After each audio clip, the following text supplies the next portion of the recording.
BNP ক্ষমতার চেয়ারে বসার আগেই কিন্তু খেলা শুরু করে দিয়েছে। ধারণা করা যাচ্ছে আওয়ামী লীগ যেটা পারেনি সেটাই করে দেখাবে এবার বিএনপি। ক্ষমতার দাপট দেখিয়ে আওয়ামী লীগে পুনরায় ফেরা ও যাদের ৭১-এর রাজাকার বলা হয় সেই বাংলাদেশ জামায়াতে ইসলামী দলকে এবার চিহ্নিত করা মিশনে নেমেছে বিএনপি।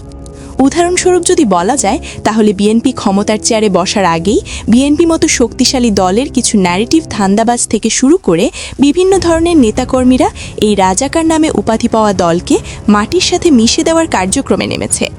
যেমন উদাহরণস্বরূপ টাঙ্গাইলের ভুইয়াপুরে জামায়াতের অফিসে আগুন দিয়ে তারা বোঝাতে চাচ্ছে এই বাংলাদেশের মাটিতে রাজাকারদের কোনো ঠাঁই নাই। আওয়ামী লীগের চোখে যেমন রাজাকার নামে উপাধি পাওয়া দল ছিল এই বাংলাদেশ জামায়াতে ইসলাম, সেই আওয়ামী লীগের পাতানো পথে হাঁটতে যাচ্ছে বিএনপি। বিএনপির মতো দল এখনও শপথ গ্রহণ করেননি, কিন্তু শপথ গ্রহণ না করা হলেও তারা জানে আওয়ামী লীগকে কীভাবে দেশে মাটিতে ফেরানো যায়। তাই তো ত্রয়োদশ জাতীয় সংসদ নির্বাচনের ভোট গণনার আগে থেকেই জানত বিএনপি যে তারাই বিজয়ী। তাই তো তারা নির্বাচিত হয়ে সর্বপ্রথম পঞ্চগড়ে বিএনপি নেতার উপস্থিতিতে খুলে দেওয়া হলো আওয়ামী লীগের কার্যালয়ের তালা, যা জুলাই যোদ্ধাদের হতভাগ করেনি, করেছে অবাক। কথায় আছে যার জন্য করলাম চুরি শেষে সেই বলে চোর। জুলাই যোদ্ধাদের কারণে আজ বিএনপির মতো দলের চেয়ারম্যান বাংলাদেশের মাটিতে আসার সুযোগ পেয়েছে। সেই বিএনপি ক্ষমতার চেয়ারে বসার আগেই আওয়ামী লীগকে দেশে আসার সুযোগ করে দিচ্ছে। এখানে আবার শোনা যাচ্ছে যে বিএনপি শপথ গ্রহণ করার সময় ভারতের বর্তমান সরকার নরেন্দ্র মোদী এই শপথ গ্রহণ অনুষ্ঠানে উপস্থিত থাকতে পারে। খেলা কি ভিতরে ভিতরে ঘটাচ্ছে বিএনপি, নাকি জেনে শুনেই বিপদে পড়তে যাচ্ছে জুলাই যোদ্ধারা, যার কিছু পরিমাণ হলেও কিন্তু টের পাওয়া যাচ্ছে যে আওয়ামী লীগের জন্য কত মানুষ জীবন দিয়ে শহীদের খাতায় নাম লেখালো, আজ সেই শহীদ ও শহীদ পরিবারের কথা ভুলে গিয়ে বিএনপির মতো শক্তিশালী দল কিভাবে এমন কাজ করতে পারল।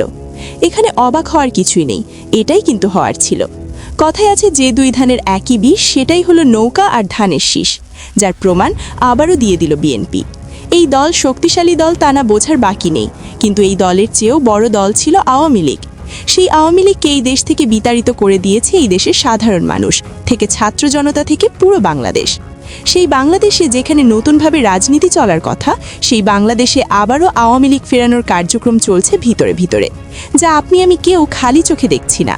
শুধু তাই নয়, যারা আজ বৈষম্য বিরোধী ছাত্র আন্দোলন থেকে উঠে এসে জাতীয় নাগরিক পার্টি এনসিপি নামক দলের ঘোষণা দিয়ে নতুন রাজনীতি মাঠে নেমেছেন, তারাই এবার এভাবে দেশ চলতে থাকলে বিপদে পড়বে। যার জলজান্ত উদাহরণ হচ্ছে এই জাতীয় নাগরিক পার্টি এনসিপির শাপলাকলি প্রতীকে এক নারী শাপলাকলিতে ভোট দেওয়ার কারণে তাকে ধর্ষণ করা হয়েছে বলে সূত্রের বরাদে জানা গিয়েছে। এমন নিষ্ঠুর কার্যক্রম বিএনপির কর্মীদের দেখার পর রাতের বিক্ষোভ মিছিল থেকে শুরু করে জাতীয় নাগরিক পার্টি এনসিপি নেতাকর্মীরা বিএনপিকে কঠোরভাবে হুঁশিয়ারি দিয়েছেন। চলেন সেই সংক্রান্ত ভিডিওটি দেখে আসা যাক। আমরা আজকে এই রাতের বেলায় অত্যন্ত মর্মাহত এবং দুঃখ নিয়ে দাঁড়িয়েছি। বাংলাদেশে যে ঘটনাটি ঘটেছে এটা একটি নির্মম ইতিহাস।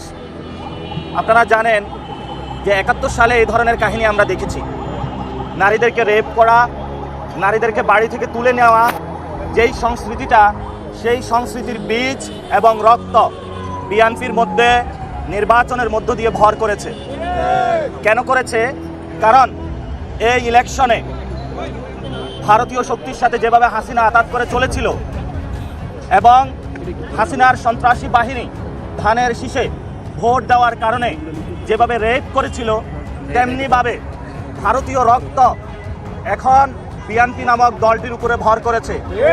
শুধু আসিফ মাহমুদ নয়, বিএনপিকে কঠোরভাবে হুঁশিয়ারি দিয়েছেন আলোচিত এনসিপির নেতা নাসির উদ্দিন পাটোয়ারি। এখানেই শেষ নয়, বাংলাদেশ জামায়াতে ইসলামী দল করার কারণে বিএনপি কর্মীরা ওপেনভাবে জামায়াতের কর্মীদের মারধর থেকে শুরু করেন বলে অভিযোগ রয়েছে। মাহমুদ খান এবং ওর সহযোগী সন্ত্রাসী গোষ্ঠী, ওরা আমলিগ মূলত। এখানে আমাদের আফসোস একটাই, আমরা নির্বাচন করছি জামাত ইসলামের পক্ষ থেকে। তো যেহেতু জামাত ইসলাম বিএনপি নির্বাচন করছে, এখানে একজন হারবে একজন জিতবে, এটাই স্বাভাবিক। তো আমরা এটা আশা করি না যে আমলিগের সন্ত্রাসী গোষ্ঠী আসে আমাদের বাড়িঘর ভাঙবে। পাবনায় জামাত সমর্থকের বাড়ি ভাঙচুরের অভিযোগ ইউপি চেয়ারম্যানের বিরুদ্ধে। এছাড়াও ভোটের পর বিভিন্ন স্থানে সংঘর্ষ, বাড়িঘর ভাঙচুরের অভিযোগ আসে এই বিএনপির কর্মীদের নামে।